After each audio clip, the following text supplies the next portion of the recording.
Olá, crianças, tudo bem com vocês? Hoje vamos ter uma aulinha de história. E o tema da nossa aulinha de hoje é sobre ditadura militar. A ditadura militar, de 1964 a 1985. Em 31 de março de 1964, o presidente João Goulart foi deposto da presidência da República por um golpe de Estado, executado por militares e apoiado por parte da sociedade civil. O Brasil passou então a ser governado por uma junta militar, formada pelos comandantes do Exército, da Marinha e da Aeronáutica. Sob o comando militar, o país voltou a viver um regime ditatorial. Em 1965, os partidos políticos foram dissolvidos, passando a haver legalmente apenas dois deles: a Aliança Renovadora Nacional, a ARENA, que era o partido do governo, e o Movimento Democrático Brasileiro, MBP, partido de oposição. Em geral, as pessoas consideradas perigosas pelos militares podiam ser presas, independentemente de serem estudantes, políticos da oposição, intelectuais, cientistas, artistas ou sindicalistas. Muitos dos opositores ao governo foram expulsos do país e tiveram de viver no exterior. Em 1967, o Congresso promulgou uma nova Constituição e elegeu de forma indireta um novo presidente, o Marechal Arthur da Costa e Silva. Durante seu mandato, o governo ficou mais rigoroso, reprimiu manifestações populares de forma violenta, interveio na administração dos estados e dos municípios, suspendeu direitos políticos e passou a controlar de forma intensa a produção cultural e artística. Diante desse cenário, alguns opositores do governo passaram a ver na luta armada uma alternativa para se opor ao poder dos militares.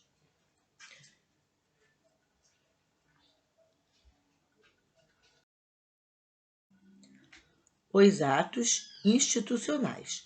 Após assumir o poder, os militares deram início a uma série de medidas, cujo objetivo, segundo eles, era combater a corrupção e reorganizar a administração pública. Para legalizar parte dessas medidas, foram decretados atos institucionais. São normas cujo poder estava acima da própria Constituição.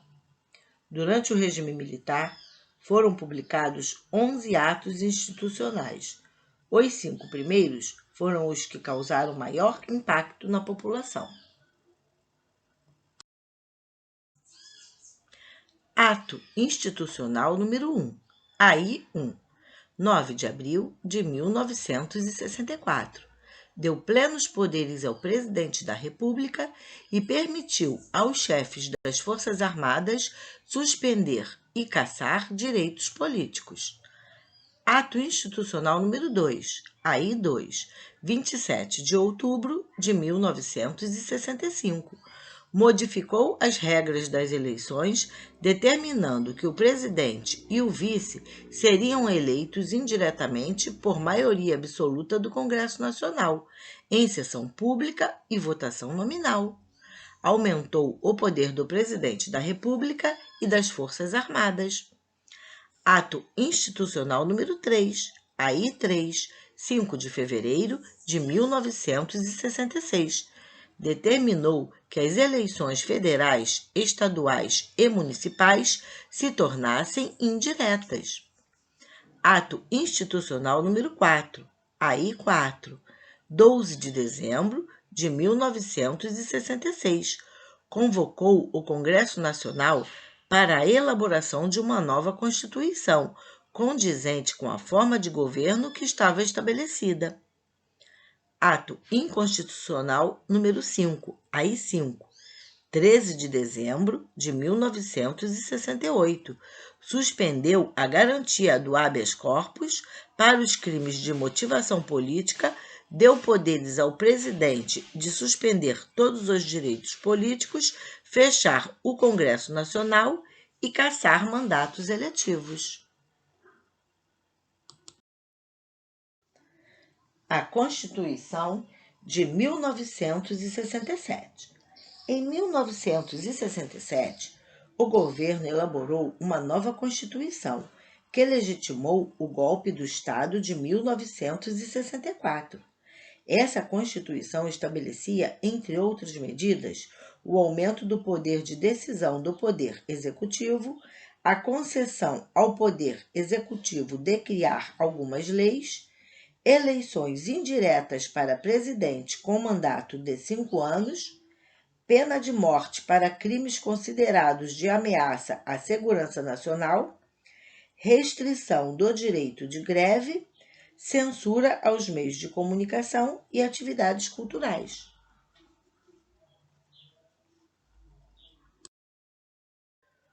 Contestação e repressão.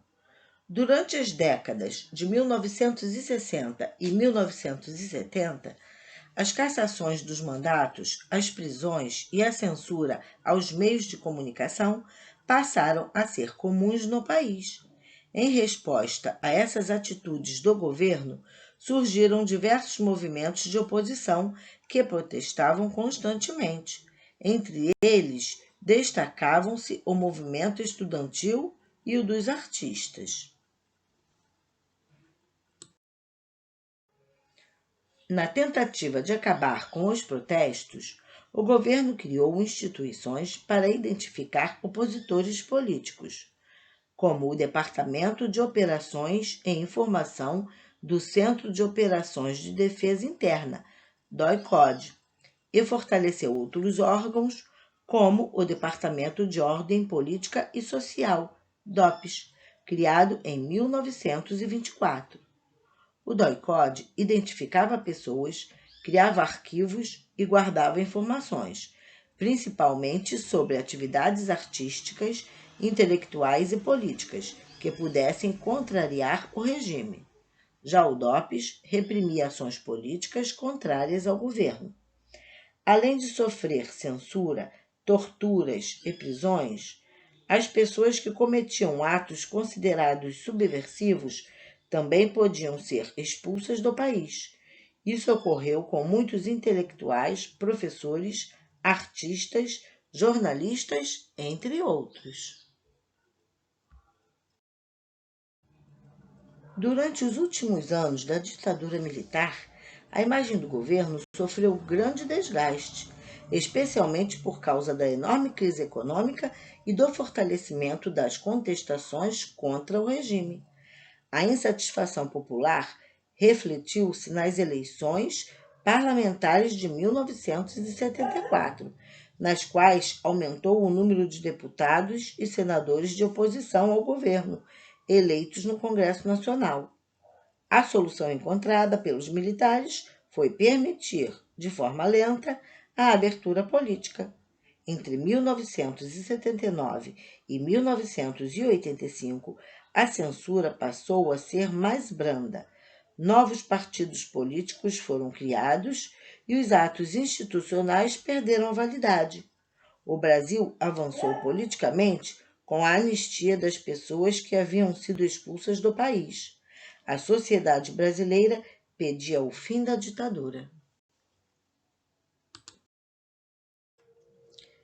E este foi o recadinho de hoje sobre ditadura militar. Espero que tenham entendido. Deem um like, se inscrevam no meu canal e até o próximo vídeo.